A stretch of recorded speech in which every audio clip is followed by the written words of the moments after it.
Yo mon pote, comment tu vas? C'est Lucas de la chaîne Esprit Barbare. Il fait une chaleur de fou où j'habite. Donc là c'est la nuit, c'est pour ça que la lumière est un peu différente, mais c'est pas ça le sujet. Aujourd'hui on va parler de la prépa physique de BSD. Et pour ça il y a une vidéo qu'il avait faite juste avant son combat contre Dan Hooker. Il a invité Greg MMA à venir suivre son entraînement. Donc on va analyser cet entraînement là que je trouve très intéressant. En plus on aura la présence de Greg et de BSD, donc c'est toujours sympa. On se lance tout de suite dans la vidéo, c'est parti.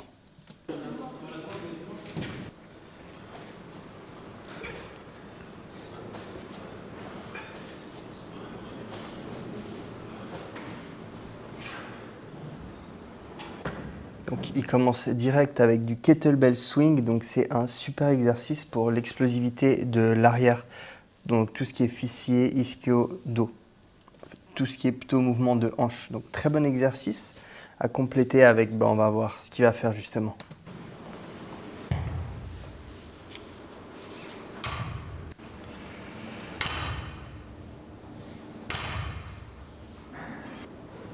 Donc il enchaîne à fait avec des hip thrusts au sol directement, donc pas où tu as le bas du dos surélevé.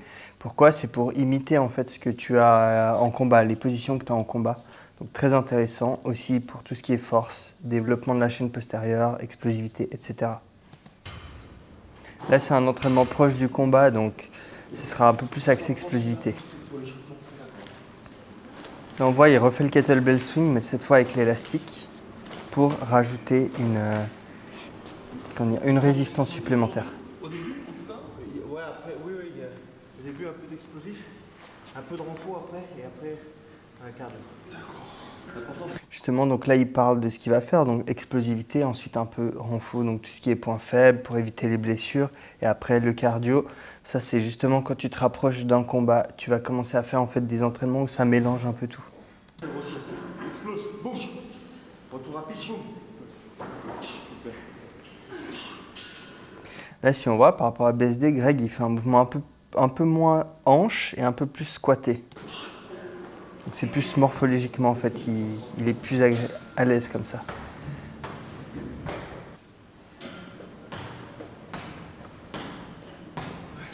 Là, un peu le plio. Donc les sauts en avant, en fait, c'est un mélange de mouvements squattés et de mouvements de hanche, même les...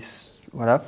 Donc c'est plus pour justement l'explosivité du combinaison de ces deux mouvements, et les sauts en hauteur verticale, c'est plus des mouvements de jambes, des mouvements comme le squat. 300 en avant. Hop. Voilà. Et puis si tu vois la différence en fait entre BSD, c'est que lui il essaye de rebondir directement. C'est là où tu vas plus entraîner la pliométrie, l'explosivité, que Greg en fait qui laisse des temps de pause entre les sauts. Ce qu'il faut quand tu t'entraînes à ça, c'est justement d'essayer d'éviter ces temps de pause et d'avoir le meilleur rebond possible. 300 en hauteur, 300 sur place en hauteur en low weight. Voilà, il met de la pause. Alors après, il a mis moins de pause. Pour habituer le corps à forcer un peu, c'est léger encore. Hein. Et après, on va mettre du poids. Là, il montre en gamme. À décoller du sol.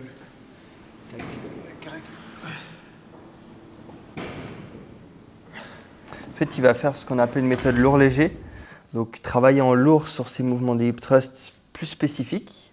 Si tu veux, quand tu vas faire une prépa, de manière générale, tu vas faire ton hip thrust normal parce que tu as une meilleure amplitude, ça va être mieux. Et quand tu te rapproches du combat, tu peux commencer à justement modifier pour que ça se rapproche des mouvements de combat, comme il fait là maintenant.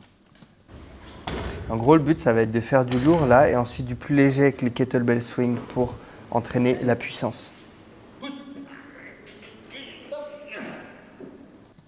Là, il fait ce qu'on appelle du travail isométrique en effort maximal. Donc, il ne peut pas bouger la barre, mais le but, c'est de venir forcer un maximum pour en fait venir surcharger un peu le système nerveux pour améliorer la force. Alors, c'est des bonnes méthodes. Par contre, ça va que améliorer la force dans cette position-là. Mais par exemple, pour le démarrage du mouvement, c'est très bien.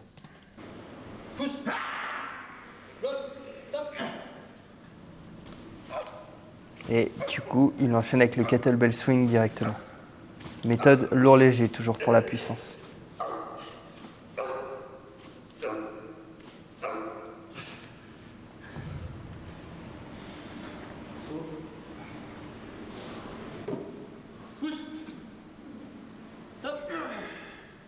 Galère notre Greg. Hein.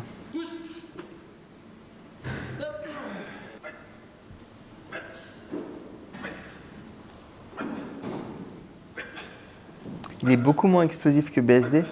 Bon, ça peut être dû au fait déjà de l'âge, hein. C'est normal que tu perds en explosivité avec l'âge, et aussi qu'il entraîne plus trop, je pense, ce genre de facettes de son entraînement. Il doit plutôt se caler sur de la muscu classique à son âge maintenant. Un par côté. Donc deux complexes au total. Donc toi tu restes debout, pas debout. Pour le premier. Ok, oui. Ah mais là c'est pour la qualité, tu vas faire dans qualité. Vas-y. Il me fait rire, Greg. Fais le deuxième départ debout. Comme ça tu vas être plus rapide sur le... Tu sautes à deux jambes. Là tu sautes à deux jambes, tu lèves les genoux le plus possible. Là au moment où tu rates, tout de suite explose et tu vas en face. Exactement. Toujours au moment où tu atterris, dans les sauts, c'est là où tu veux exploser. En fait, si tu veux, la puissance, la pliométrie, tout ça, il y a une notion de réflexe myostatique. Donc c'est une sorte de réflexe qui te protège. Quand par exemple tu vas atterrir, tu vas toujours en fait plier un peu les jambes. Ce qui va te permettre d'éviter de te péter les articulations. Ça s'appelle un réflexe myostatique, tu ne le contrôles pas, c'est un réflexe. Le but en fait, c'est que ce réflexe, il engrange de la puissance, vu qu'il va venir faire ce mouvement automatiquement. Le but, c'est que toi, tu arrives en même temps à faire un mouvement conscient pour accumuler la force de ce réflexe-là, plus ta capacité que tu as de contracter, etc., toi-même. Tu mélanges tout ça et c'est ça la pliométrie. Et c'est ça qu'on cherche à faire dans ce genre de saut, justement. Là, il explique bien, c'est dès que tu touches, tu redémarres tout de suite. Allez, Tac. Là, il est lent, Greg, par exemple. beaucoup mieux. Il me faut agréger mes mains. Je vais t'asseoir, à te reposer sur la main. Là, il mélange en fait 3 mouvements. Au début, il faisait un peu de concentrique, mais c'était, je pense, pour échauffer. Là, il fait surtout ce mouvement statique pour le système nerveux. Ensuite, il va partir sur les kettlebell swing, donc ça va faire la puissance générale, et il enchaîne direct avec de la pliométrie. Normalement, la pliométrie, on l'a fait au tout début de l'entraînement, quand tu es frais, et après, tu vas plutôt partir sur ce genre de choses, mais là, c'est une autre approche qu'il a.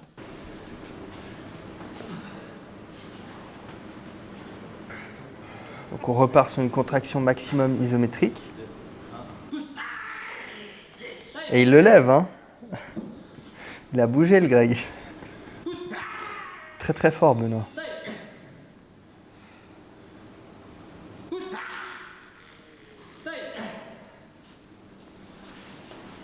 Il y a un exorcisme dans le coin ou pas?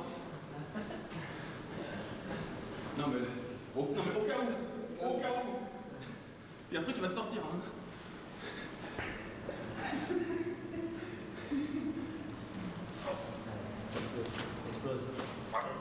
Explose. Encore. Allez.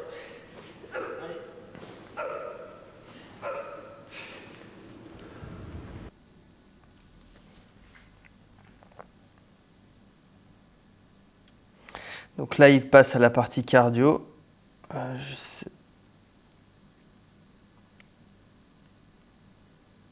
Ok, le cardio, ça va être un mélange du coup d'assaut bike et de travail très spécifique.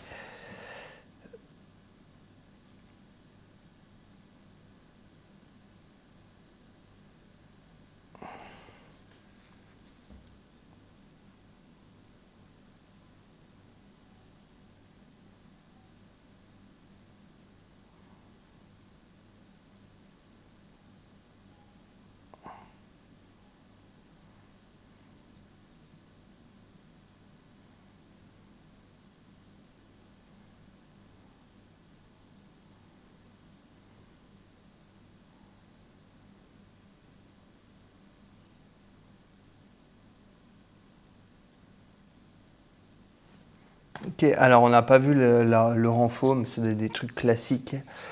Il y a un peu d'isolation, par exemple des épaules, des abdos, etc. Par contre, on a vu du coup le cardio. Le cardio, il doit le faire assaut bike très intense, peut-être sur du 20 secondes, et ensuite il va faire sur du 40 secondes, 1 minute, je dirais, du travail spécifique, un peu plus tranquille pour récupérer, mais quand même toujours être en mouvement. Donc du contrôle de cage, du ground and pound, des pattes d'ours. Il doit alterner ça entre le vélo, une phase de ground and pound, vélo, une phase de pattes d'ours, etc. Pour se maintenir en forme. En fait, ça c'est intéressant de faire ce genre de truc. Si tu veux, quand tu vas être loin du combat, tu vas faire du cardio moins spécifique. Tu peux toujours faire bien sûr ces alternances pour la VO2, etc. Mais tu n'es pas obligé de faire du sac ou comme ça. Tu vas plutôt faire un truc qui va vraiment maximiser en fait ta puissance de cardio, par exemple l'assaut bike 100%, la corde à sauter, etc. Là, il se rapproche du combat, donc c'est bien d'être dans cette optique-là, d'être optimal pour le combat. Et du coup, il va toujours faire un effort très intense à l'assaut bike, mais les phases de récup va faire du spécifique du coup pour le combat, pour habituer son cerveau à réagir dans ce genre de situation, habituer son corps à réagir convenablement dans ce genre de situation, tout en maintenant le cardio qu'il a eu avant avec ces phases non spécifiques. C'est ça le but, en fait, là il doit plutôt être proche de l'affûtage ou à l'affûtage, où il va faire un peu tout ce qu'il a vu avant, qu'il a bossé spécifiquement, par exemple la force, mais sans être spécifique au MMA, spécifique à la force plutôt.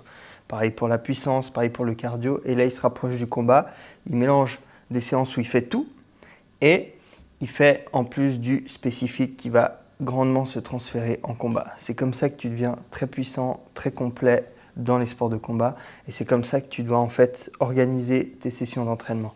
Quand tu es loin des combats, profite de faire entre guillemets des trucs classiques en muscu, toujours avec ses performances, et quand tu es proche du combat, tu fais ce genre de mouvement plus complexe ou ce genre de mouvement qui ressemble à ce que tu fais en combat, mais en ajoutant la partie physique dedans. Voilà mon ami, c'était Lucas de la chaîne L'Esprit Barbare. N'hésite pas pour des coachings si tu as besoin, tu peux m'écrire sur Insta et puis on regarde pour organiser un petit appel de 30 minutes qui permet de voir tes objectifs. C'est gratuit et si tu veux aller plus loin, on regardera ça ensemble durant l'appel. Mon ami, ça m'a fait plaisir de parler de BSD. Je trouve que c'est un combattant très complet, très bon combattant. Donc j'espère que ça t'a plu. Je vais essayer de parler de Paddy Pimblett sous peu parce qu'il y a bientôt leur combat qui arrive. Et on se dit à la prochaine. Ciao, ciao.